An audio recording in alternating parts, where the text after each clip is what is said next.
Kita tidak tahu, saya tidak tahu karena berapa umur anakmu waktu digugurkan. Kalau belum memiliki kesadaran, ya tentu tidak bisa dikatakan sebagai manusia. Kalau bayi ini sudah memiliki kesadaran, kita juga tidak tahu apakah masuk surga atau masuk neraka. Tapi yang pasti Allah memiliki kebijaksanaan. Saya kira anakmu yang sudah meninggal dan anak-anak yang kamu gugurkan tidak ikut memikul kejahatan kamu. Tetapi kamu yang harus menebus kejahatan kamu dengan berubah dari mendukakan Tuhan menjadi orang yang menyukakan hati Tuhan.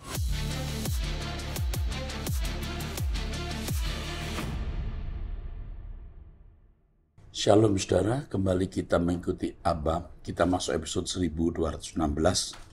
Saya didampingi oleh pendeta Dr. Edi Simanjuntak. Mari Pak, kita mulai. Ya. Pertanyaan yang pertama Pak, dari seorang wanita, usia 26 tahun, status belum menikah, tinggal di Kepulauan Riau, salah satu jemaat Protestan. Salam Pak Eras, saya ingin berbagi masalah sederhana yang saya hadapi. Karena saya tidak tahu bagaimana harus bersikap. Saya seorang wanita pekerja yang merantau jauh dari keluarga, tetapi setiap bulan saya yang menanggung kebutuhan rumah tangga orang tua saya. Saya juga telah melunasi utang-utang mereka. Ayah saya berusia 63 tahun dan masih bekerja sebagai sopir angkot karena tidak memiliki gaji pensiunan dari perusahaan swasta. Kakak saya masih mencari pekerjaan. Sementara adik saya masih kuliah di Universitas Negeri di Jawa dan saya juga membantu biaya kuliahnya. Masalahnya adalah selalu ada kebutuhan mendadak dari keluarga. Seringkali ayah saya meminta uang, terutama untuk perbaikan angkot yang sering rusak. Akibatnya, gaji saya sering habis untuk memenuhi kebutuhan mereka. Meski orang tua saya tidak memaksa, mereka jarang menanyakan kabar saya kecuali ketika mereka membutuhkan uang. Setiap kali melihat pesan dari mereka, pikiran saya langsung tertuju pada kebutuhan baru yang harus dipenuhi. Saya bersyukur kepada Tuhan karena telah diberi pekerjaan sehingga bisa menolong keluarga. Dan saya tidak ingin menjadi anak yang durhaka. Karena saya berpegang teguh pada perintah kelima. Namun, apakah saya boleh menolak permintaan mereka, Pak? Atau saya harus tetap mengirimkan uang, bahkan dengan mengambil dari tabungan saya? Kadang saya juga berpikir, apakah alasan Tuhan belum menyediakan jodoh untuk saya? Karena saya masih banyak pengeluaran. Mohon bimbingannya, Pak. Terima kasih. Yang pertama, kamu harus tahu kebutuhan kebutuhan reguler keluarga kamu itu berapa. Supaya kamu tidak memberi lebih dari itu. Yang kedua, kalau ayah kamu minta sesuatu yang kira-kira tidak masuk akal atau tidak perlu, kamu harus berani berkata, "Pap, saya juga lagi ngirit. Saya juga harus mengatur keuangan saya dengan baik." Tapi kalau itu kerusakan, misalnya kerusakan mobil, angkot, kamu juga harus tahu apanya yang rusak. Apa yang rusak? Lalu kamu bisa tanyakan juga kepada orang-orang di sekitar kamu. Tanpa mengurangi rasa hormat dan percaya kita kepada orang tua. Jangan sampai kamu diperalat. Karena begitu mudahnya dapat duit dari kamu, lalu itu menjadi presiden yang buruk. Jadi orang tua dan keluargamu menggampangkan dan akhirnya itu tidak mendidik mereka.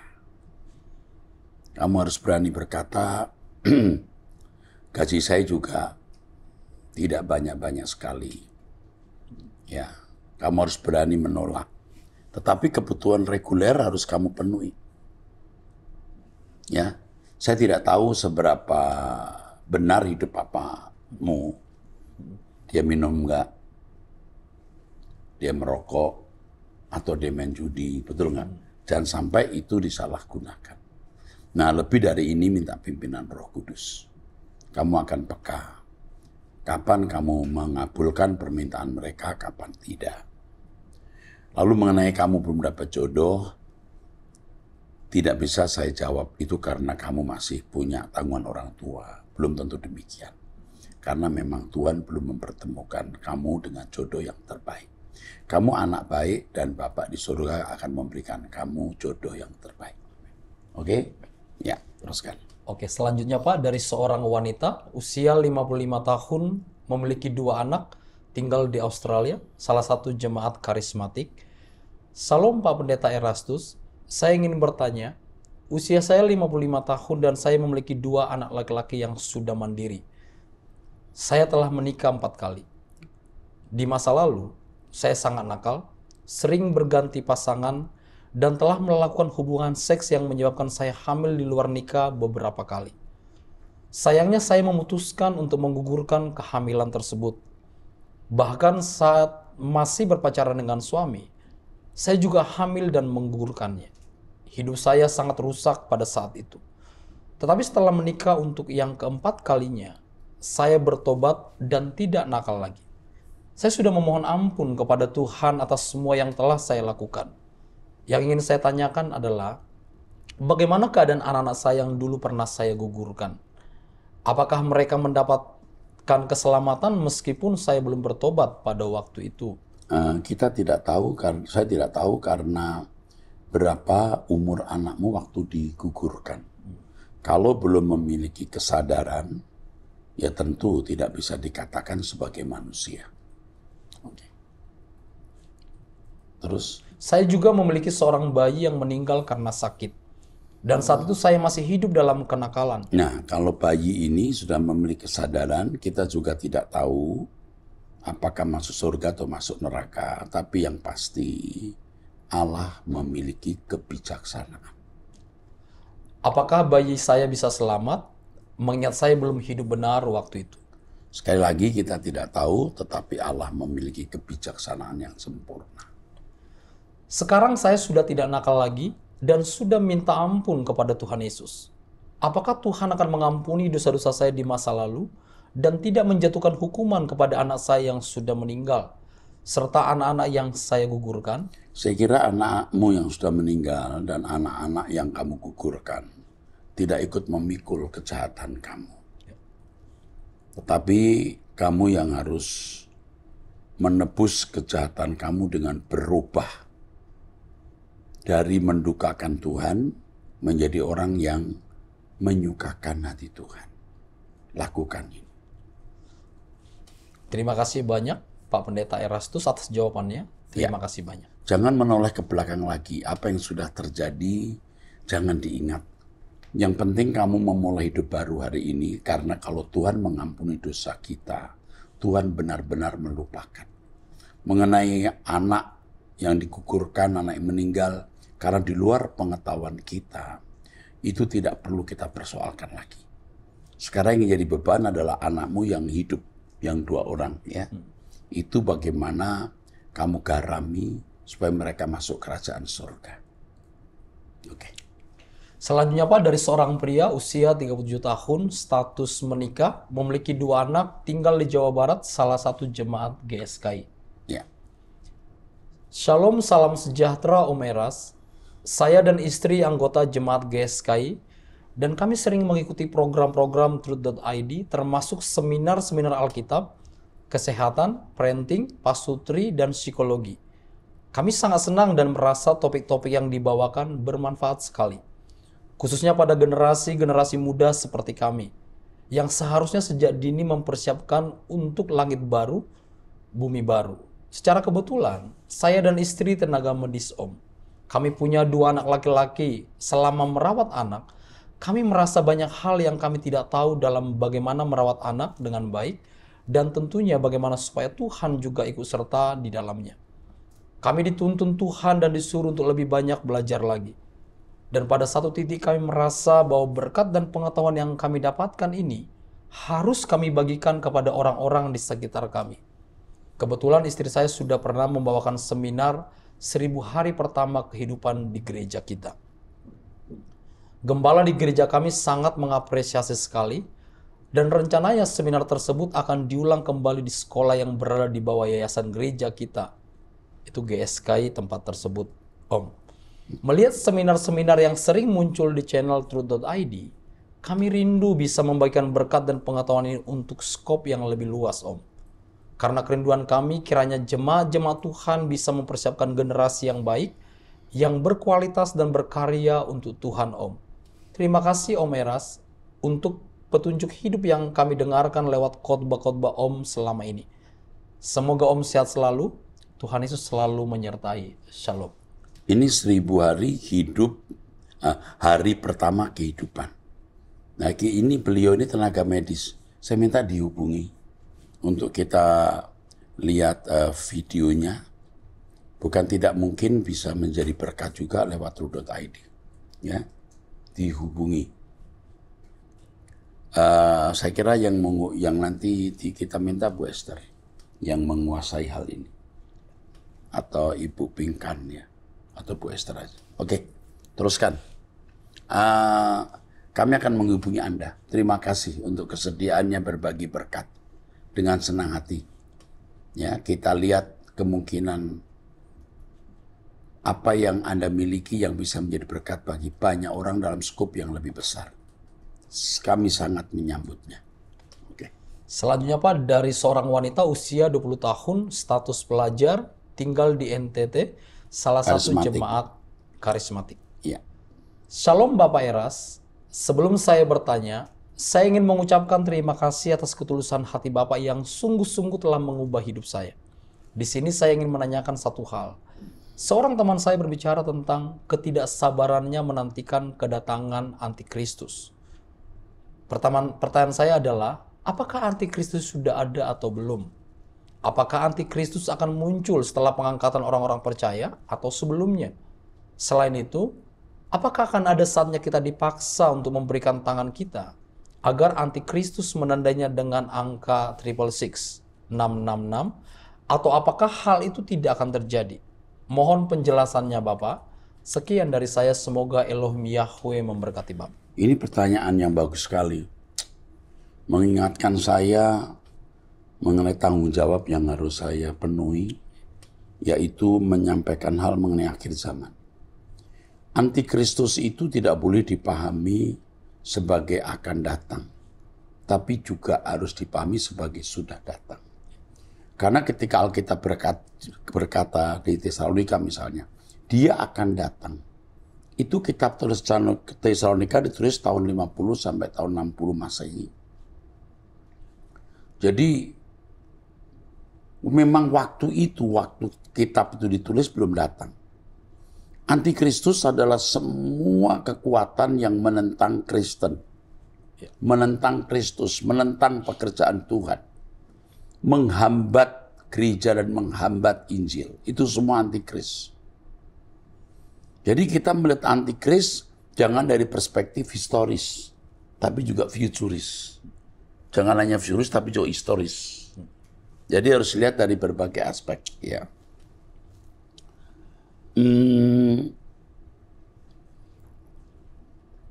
Antikristus sudah ada. Semua kekuatan yang melawan Kristus itu antikris. Lalu tanda 66 harus dipahami. Di Alkitab bukan tanda angka 6, tapi jumlah bilangan. Jumlah bilangan dari binatang itu jika digabung ya, menjadi itu. Ya. 666. Apakah nanti kita akan dipaksa memberikan tanda? Saya kira itu hanya asumsi saja. Hal itu sebenarnya hanya sebagai figuratif atau kiasan. Yang penting begini, setiap kekuatan yang menentang Injil itu antikris. Sudah ada, sedang bekerja, dan nanti akan aktif. Cukup ya? Cukup itu saja. Selanjutnya Pak, dari seorang wanita usia 62 tahun, status tidak menikah, memiliki satu anak adopsi, tinggal di Banten, salah satu jemaat karismatik.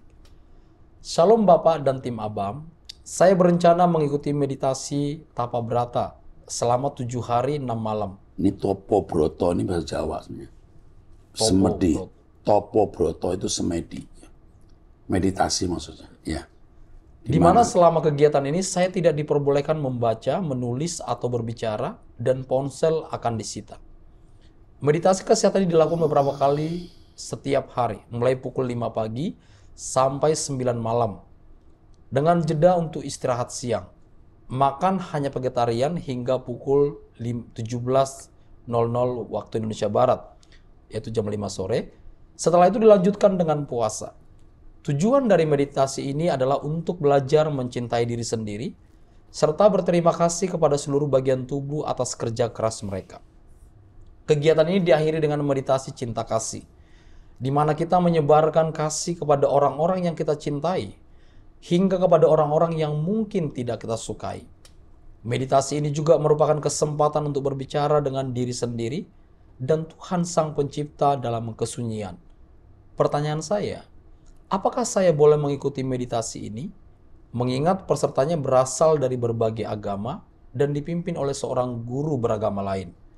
Terima kasih atas jawabannya. Tuhan Yesus memberkati Bapak dan tim. Seharusnya tidak. Seharusnya tidak. Tapi dengan tulisan ini jadi saya ingat saya pernah merencanakan untuk membuat sehari bersama Tuhan di gereja, di mana kita doa dari pagi sampai sore, ada saat-saat meditasi seperti ini. Jelas dipimpin oleh seorang hamba Tuhan yang mengenal kebenaran Injil. Ya. Jadi untuk meditasi Anda, saya jawab tidak. Tidak. Ya, itu tegas tidak. Oke, saya kira cukup ya. Cukup, Pak. Oke. Selanjutnya Pak, dari seorang wanita usia 48 tahun, status belum menikah, tinggal di Jawa Tengah. Saya pertama kali mendengar tentang monoteisme Alkitabiah pada tahun 2014 ketika masih di Jakarta. Saat itu, saya masih ragu dan belum sepenuhnya menerima ajaran monoteisme. Meskipun pertanyaan tentang konsep Allah Tritunggal sudah muncul dalam hati saya sejak SMP. Pada tahun yang sama, saya kembali ke kota kelahiran saya di Jawa Tengah dan kehilangan kontak dengan jemaat tersebut. Saya kemudian berjemaat di gereja lain, gereja tempat saya bertumbuh dan di mana keluarga saya juga berjemaat. Di sana saya ikut melayani sebagai guru sekolah minggu. Ketika pandemi COVID-19 melanda pada akhir tahun 2020, saya kembali berhubungan dengan gereja di Jakarta dan mulai mengikuti ibadah online. Melalui proses pergumulan, saya akhirnya meyakini bahwa monoteisme Alkitabiah adalah kebenaran yang saya anut, bukan doktrin Allah Tritunggal. Saya pernah berbagi keyakinan tentang monoteisme ini kepada papa dan mama, dua adik saya, serta seorang sahabat dekat yang sudah saya anggap seperti kakak perempuan. Papa saya, sekarang sudah almarhum, tidak menolak dan mendengarkan dengan serius. Mama dan dua adik saya tidak menentang, tetapi juga tidak menerima. Dua adik saya tinggal di luar negeri, namun sahabat dekat saya merespon cukup keras dan mungkin menganggap saya tersesat. Padahal menurut saya, dari semua orang yang saya kenal di gereja, dia yang paling berusaha hidup serupa dengan Kristus. Pada Agustus 2024, saya menemukan channel Truth.id dan mulai mengenal GSKI serta Bapak Eras. Sejak itu, saya mulai mengikuti doa pagi, doa malam, serta mendengarkan khotbah-khotbah Bapak di Truth.id. Hati saya meyakini bahwa apa yang Bapak sampaikan adalah kebenaran dan Injil yang sejati. Yang ingin saya tanyakan adalah, apakah saya boleh tetap melayani sebagai guru sekolah minggu? Saya sering bergumul, apakah Bapak Yahweh akan berkenan jika saya tidak bisa mengajarkan tentangnya kepada anak-anak? Selama ini, saya tidak pernah mengajarkan Tritunggal di kelas. Hanya menyampaikan hal-hal umum yang masih sejalan dengan keyakinan saya. Terima kasih Pak Eras dan tim Abam. Semoga Bapak Yahweh dan Tuhan Yesus memberkati pelayanan ini. Ini wanita usia 48 tahun, tapi cerdas. Cerdas. Ini wanita cerdas. Sebaiknya kamu tetap mengajar sekolah minggu, karena Anda ada di gereja Protestan ini ya. Dan pasti gereja ini menolak monoteisme Alkitabiah, masih menganut Trinitas. Kamu gak usah sebut itu. Sampai nanti kamu akan punya kesempatan membagikan kepada orang yang tepat. Ya, seperti saya juga dianggap sesat. Padahal mereka tidak tahu di mana sesatnya. Ini dunia sudah gelap sekali. Dan kita harus mengakui lebih banyak orang tidak benar daripada orang benar. Sedikit orang benar. Jadi kalau kita ditentang oleh banyak orang, ya kita tidak usah menentang, melawan, atau berbalik. Melawan, kita diam. Kalau benar apa yang kita ajarkan dari Allah, pasti Allah Bapa membela kita. Senang saya bisa membaca tulisanmu. Ya, senang sekali ternyata ada orang-orang yang juga pikirannya dibukakan ya oleh Roh Kudus mengenai kebenaran ini. Oke. Selanjutnya Pak, dari seorang wanita usia 60 tahun, status menikah, memiliki 2 anak, tinggal di Amerika Serikat. Ini Salah jemaat satu First Reformed Church of New Hampshire. Reform, oke. Salam Pak Pendeta Erastus dan tim Abam. Terima kasih sebelumnya sudah menjawab pertanyaan saya di episode 1197.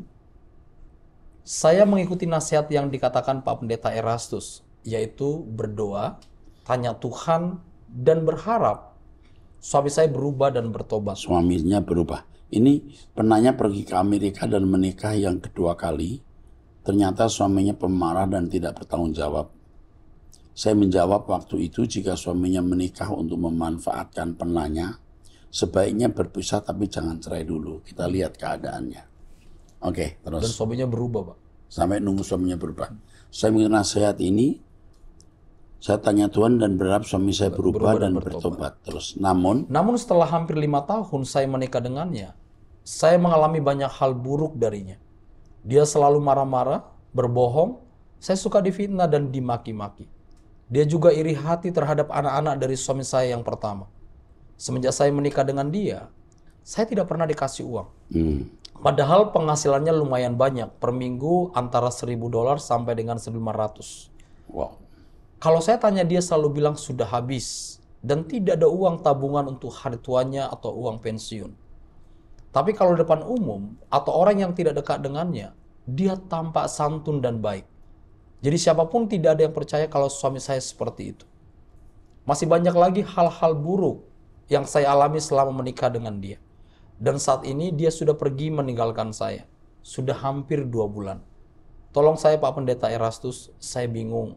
Apakah suami saya bisa berubah dan bertobat? Nah, yang pertama kamu rasanya waktu menikah ini tidak tanya Tuhan. Kamu menikah dengan manusia yang membuat kamu kehilangan hidup. Oke. Sepertinya dia mempunyai penyakit mental NPD, Narcissistic Personality Disorder. Apa yang harus saya lakukan, Pak? Hampir 5 tahun hidup dengannya saya menderita batin. Saya ingin melupakan dia saja. Terima kasih Pak Erastus dan tim Abam. Saya kuat dan terberkati dengan selalu mengikuti khotbah-khotbah dan Abam setiap hari. Tuhan memberkati Bapak Pendeta Erastus dan tim Abam. Jawaban saya, lupakan dia. Sebaiknya kamu tidak hidup bersama lagi dengan pria ini yang belum tentu Tuhan mengendaki kamu menikah dengan dia. Kamu kehilangan hidup. Kamu lebih baik mempersiapkan diri untuk berkemas-kemas masuk langit baru, bumi baru. Ya, udah, lupakan dia. Selanjutnya Pak, dari seorang wanita usia 22 tahun, status belum menikah, tinggal di Jakarta. Salah satu jemaat karismatik. Shalom Pak, saya ingin bercerita dan bertanya. Saya seorang mahasiswi, ketika di semester 3, antara semester 3 sampai dengan 4, kami diminta dosen untuk bikin kelompok berisi 3 orang. Maka saya membuat kelompok dengan 2 teman saya. Laki-laki, sebut saja si A dan B. Si A asalnya dari Jakarta dan sepertinya cerdas. Si B dari luar Jakarta, orangnya sepertinya masih polos. Waktu dulu kami kenalan secara online. Kami kuliah secara online karena musim COVID. Dalam 2 semester, kami bertiga selalu satu kelompok dan hubungan kami jadi lebih dekat dibanding teman-teman lain. Tapi waktu semester 5 dan sesudahnya saya tidak sekelas lagi dengan mereka karena saya ambil satu mata kuliah yang berbeda dengan mereka. Sedangkan mereka masih sekelas dan satu kelompok dalam tugas-tugas. Meski pisah kelas, si B masih balas chat saya jika saya ada pertanyaan. Sedangkan si A sudah tidak balas chat. Mereka berdua ini sama-sama Kristen. Tapi sejak semester 1, katanya mereka tidak pernah ke gereja atau baca Alkitab. Oleh karena itu, saya tergerak untuk share ayat-ayat firman Tuhan, dan saya pernah sekali share jadwal ibadah di GSKI ke si B. Waktu minggu-minggu pertama di-share, si B sepertinya senang dan chat saya untuk bilang terima kasih. Sepertinya si B memberitahu ke si A bahwa saya share firman Tuhan dan jadwal ibadah ke dia. Entah apa yang dikatakan oleh si A, sehingga sesudah itu si B tidak lagi bilang terima kasih. Dan sepertinya chat dari saya asal dibuka saja. Entah dibaca atau tidak, saya tidak tahu. Dari chat si B, saya dapat info bahwa dia sering ikutan main judi bola online dengan nilai uang yang kecil. Karena katanya pernah diajak oleh teman SMA-nya waktu dulu. Karena kaget waktu saya dengar begitu, secara otomatis saya menasihati untuk tidak main seperti itu. Waktu saya nasihati itu, si B bilang, oke deh, nanti nilainya dikecilin dan diperjarang aja. Sepertinya si B kasih tahu ke si A tentang pembicaraan saya dengan si B. Karena beberapa waktu sesudah itu, si B jadi tidak mau cerita lagi. Jadi tertutup dan kalau jawab chat saya cuma 1-2 kata, seperti ya atau tidak. Sangat berbeda dengan sebelumnya. Yang jadi pertanyaan saya, apakah saya tidak usah chat si B lagi untuk sharing quotes firman Tuhan? Kadang saya bingung, harus melakukan apa untuk bisa membawa teman-teman makin mengenal Tuhan. Saya merasa kalau kita tidak melakukan pendekatan ke teman-teman, sulit untuk bisa share quotes firman Tuhan. Kalau kita share quotes firman Tuhan, tapi teman itu tidak mau membacanya, kok sepertinya kita ini seperti pedagang yang menawarkan dagangannya dan tidak laku, atau seperti mengemis pada mereka untuk membaca share quotes kita ya. Jadi bagaimana baiknya ya Om? Mohon petunjuk dan saran Om. Terima kasih banyak Om Eras. Semoga Om Eras sehat terus dan dalam lindungan Tuhan. Kalau temanmu si A rasanya sudah jauh dari Tuhan. Si B masih baik. Tetapi jangan membuang mutiara kepada babi. Kamu share dia nggak balesin. Lebih baik kamu tidak share. Tetapi kamu share pada waktu tepat. Ya, jadi kamu tidak share tiap hari, tapi sekali-kali kamu share untuk ayat-ayat yang Roh Kudus gerakkan kamu untuk di-share. Karena kalau yang kamu share itu tidak dibutuhkan dia, percuma juga. Nanti Roh Kudus akan pimpin kamu hal-hal apa yang perlu kamu share, tapi tidak tiap hari. Oke, cukup jelas ya? Lakukan itu. Teruskan. Selanjutnya Pak, dari seorang wanita usia 35 tahun, status belum menikah, salah satu jemaat Injili. Dear Om Erastus, saya ingin bertanya terkait pekerjaan saya. Saya dipercayakan memimpin di kantor. Selama ini saya sering kompromi dengan tim. Tapi dalam 2 tahun terakhir, ada salah satu anggota tim sering sekali absen. Dia cuti beberapa hari, namun H-1 sebelum dia harus masuk kantor. Dia WhatsApp ke saya bahwa dia belum bisa masuk karena dia masih di luar kota. Alasannya, dia salah tanggal waktu beli tiket. Jika mau reschedule, dia harus bayar mahal. Saya berpikir anggota satu ini sudah terlalu banyak ditoleransi. Jadi saya memutuskan untuk proses ke kantor pusat. Dan tinggal menunggu keputusan apakah akan diberi sanksi atau diberi kelonggaran. Apakah tindakan saya sudah tepat? Mestinya sebelum kamu lapor ke pusat, kamu sudah mengingatkan dia. Cara kamu begini akan merusak yang lain. Kalau kau masih lakukan ini, saya akan sampaikan ke pusat karena saya tidak bisa kerjasama dengan Anda. Mestinya Anda memberi semacam SP, surat peringatan 1, surat peringatan 2, mestinya. Oke, terus. Karena kejadian seperti ini belum pernah terjadi sebelumnya. Biasanya rekan-rekan selevel saya, termasuk saya dulu-dulu, banyak mentoleransi tim yang absen dengan berbagai alasan. Saya tidak bisa berkompromi lagi karena menurut saya, dia tidak bertanggung jawab atas pekerjaan. Iya, itu juga bisa mempengaruhi yang lain dan kamu harus berkata jika kamu memang tidak bisa terus-menerus begini, saya minta kamu mengundurkan diri. Atau saya akan minta supaya pusat mengganti kamu dan saya tidak bisa kerjasama dengan kamu. Oke. Selama dia tidak hadir, orang lain yang menghandle pekerjaannya. Selain itu, jatah cucinya sebenarnya sudah habis di cuti terakhir. Mohon petunjuknya. Ya, ini jawaban saya begitu. Kamu harus memberikan peringatan dulu lalu kamu bertindak. Jangan kamu bertindak mendadak ya. Mesti kamu ingatkan sekali, 2 kali baru kamu lapor. Sekali lagi kamu begini, kamu akan saya laporkan. Atau coba saya lihat kesalahan schedule-mu, mana suratnya. Gini. Kamu tanya, kamu salah schedule pesan ini, coba lihat. Begitu. Atau kalau rugi berapa kerugiannya, perlu kami ganti nggak kantor, bantu kamu supaya kamu masuk kantor. Begitu ya, kamu rasanya masih belajar sabar lagi ngadepin orang-orang seperti ini. Baik saudara, kita sampai di sini saja episode ini. Kita jumpa di episode yang akan datang. Tuhan berkati.